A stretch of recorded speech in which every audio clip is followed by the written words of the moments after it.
आदाब और नमस्कार, मैं हूं सुल्तान कुरैशी और आप देख रहे हैं भिवंडी समय न्यूज।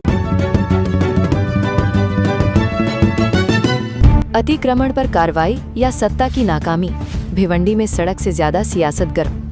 भिवंडी के वंजारपट्टी नाका इलाके में आज महानगर पालिका ने अतिक्रमण हटाने की बड़ी कार्रवाई की। इस दौरान कई दुकानों, स्टॉल और पान की टपरियों पर बुलडोजर चला, लेकिन कार्रवाई के बीच उस समय सियासी माहौल गर्मा गया जब स्थानीय नगर सेवक मौके पर पहुंचे और महानगर पालिका की कार्रवाई पर नाराजगी जताई। नगर सेवक का कहना था कि पहले सड़क बनाई जाए, उसके बाद अतिक्रमण हटाया जाए, लेकिन सवाल ये उठता है कि ये मांग विपक्ष नहीं बल्कि वही जनप्रतिनिधि उठा रहे हैं जो खुद सत्ता का हिस्सा है। किसी की पत्नी सत्ता में है, किसी की बेटी, किसी का भाई और कोई स्वयं प्रभाग समिति का चेयरमैन है। ऐसे में अपनी ही महानगर पालिका के खिलाफ सार्वजनिक नाराजगी क्या ये साबित नहीं करती कि सत्ता में होने के बावजूद उनकी बात प्रशासन तक नहीं पहुंच रही? अगर फंड की बात करें तो भिवंडी पूर्व में विकास कार्यों के लिए विधायक रईस शेख की सक्रियता की अक्सर चर्चा होती है। फिर उन्हीं के समर्थन से सत्ता में पहुंचे जनप्रतिनिधि शहर की विकास के लिए आवश्यक फंड की मांग खुलकर क्यों नहीं करते? क्या विकास का मतलब सिर्फ बिल्डरों की परियोजनाएं हैं या फिर आम नागरिकों की सड़क, नाला, ट्रैफिक और बुनियादी सुविधाएं भी विकास का हिस्सा है? इमरान वली मोहम्मद का कहना है कि बागे फिरदौस की तरह यहाँ APJ अब्दुल कलाम उड़ान पुल भी बनाया जाएगा, लेकिन इसका सीधा मतलब करोड़ों रुपए का नया खर्च है। और यदि पुल बनने के बाद इस पर से भी भारी वाहनों की आवाजाही रोक दी जाएगी तो फिर जनता को वास्तविक राहत आखिर मिलेगी कैसे?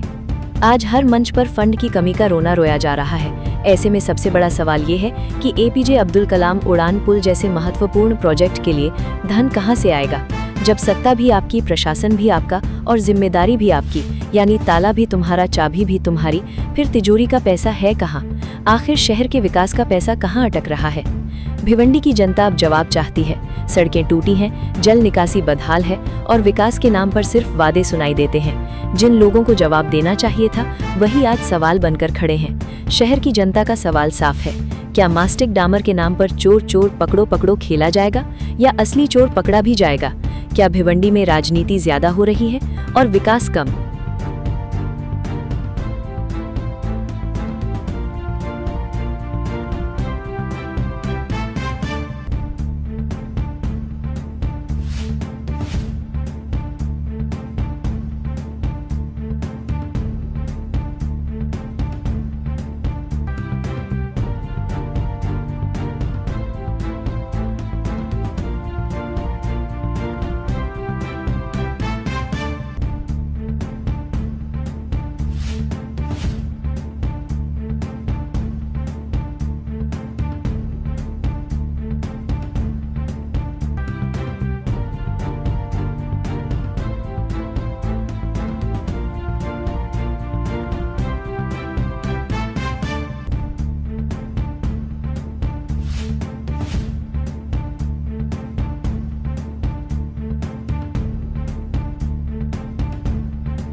ये लेफ्ट साइड छत्रपति शिवाजी चौक के जाने वाला जो रास्ता है वो फेनिंग में 3 मीटर के आसपास आ रहा है। उधर मार्जिंग जो हमारे टाउन डिपार्टमेंट ने जो मार्जिंग दी थी वो हिसाब से हम आज पूर्व नियोजित प्रोग्राम के हिसाब से फेनिंग में जाने वाला पुलिस बंदोबस्त में हम म्यूनसिपलिटी कर्मचारी सब मशीनरी से कटिंग कर रहे। और सामने जो वंजाड़ पर नदी नाके के ओर जाने वाला बारे मदीना मस्जिद के बाजू में जो भी फॉरेस्ट लैंड जो उनके पुराने प्रॉपर्टी है वो भी जो रोड विकासक में जो प्लानिंग में एरिया है वो भी हम लोग ने हमारे हिसाब से जो कटिंग होता है वो करके लिया है डिपार्टमेंट से। उनको हमने 8 दिन पहला ही नोटिस लगाया, 24 घंटे का भी नोटिस लगाया। जो सम्मानीय सदस्य जो नगर सेवक आए थे उनको जो कार्रवाई करे उनको पहला पूरा मालूमात नहीं था, उनको मालूमात दे दिया उन्होंने, उनको समझ में आया। और जो 1-2 दुकान के उन्होंने मोहलत मांगे है, जो स्टेशनरी का दुकान है, जो खाने की चीज़ है, उन्होंने खुद ने हमको बोले 1 दिन का संडे का मोहलत दे दो, मंडे का हम लोग तुम्हारे को खुद तोड़ के देंगे। इसके लिए आगे की कार्रवाई मंडे को होने वाली है। बाकी जो रास्ते पे है उतना हम लोग निकाल रहे हैं। उधर भी उस बारे में हमारे जो सम्मानित सभापति जो सिटी इंजीनियर साहब है, जो हमारे को नगर सेवक ने जो तकरार की है या नागरिक की तकरार है, वो तकरार तुरंत उनको भेज दिया। वो 2-3 दिन में वो तुरंत चालू खड्डे भरने का काम चालू होने वाला है।